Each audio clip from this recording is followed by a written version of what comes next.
Hello, in this video I'm gonna show you how to check battery temperature on VIVO Y27. To check the battery temperature, go to Play Store, then go to Search tab and search for an app named Ampere. Then click on Install next to this blue app with a letter on the logo.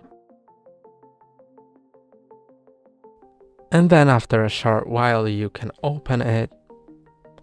And you can click on consent, then OK, and here you can see different data about your battery, and here is temperature.